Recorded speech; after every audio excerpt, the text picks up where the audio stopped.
হাজার বছর ধরে আমি পথ হাঁটিতেছি পৃথিবীর পথে।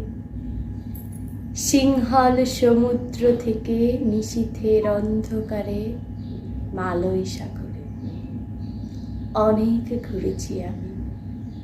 বিম্বিসার অশোকের ধূসর জগতে, সেখানে ছিলেম আমি।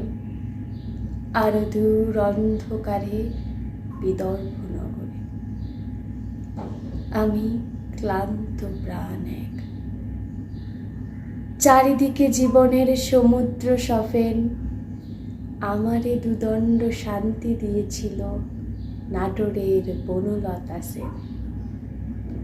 চুল তার কবেকার অন্ধকার বিদিশার নিশা, মুখ তার শ্রাবস্তির কারুকার্য।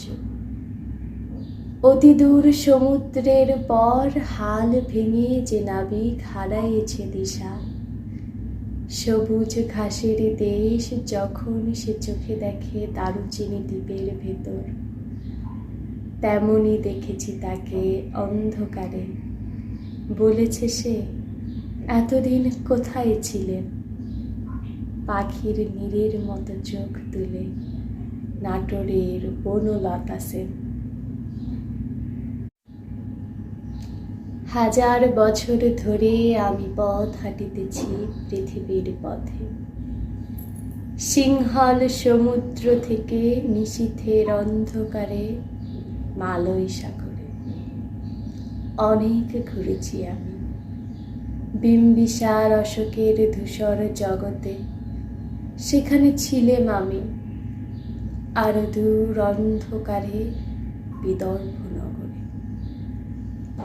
আমি ক্লান্ত প্রাণ এক।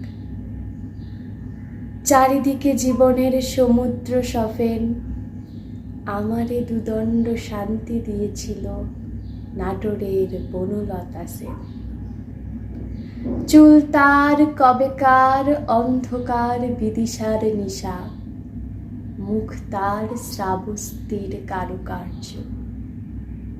অতি দূর সমুদ্রের পর হাল ভেঙে যে নাবিক হারাইয়েছে দিশা, সবুজ ঘাসের দেশ যখন সে চোখে দেখে দারুচিনি দ্বীপের ভেতর, তেমনি দেখেছি তাকে অন্ধকারে।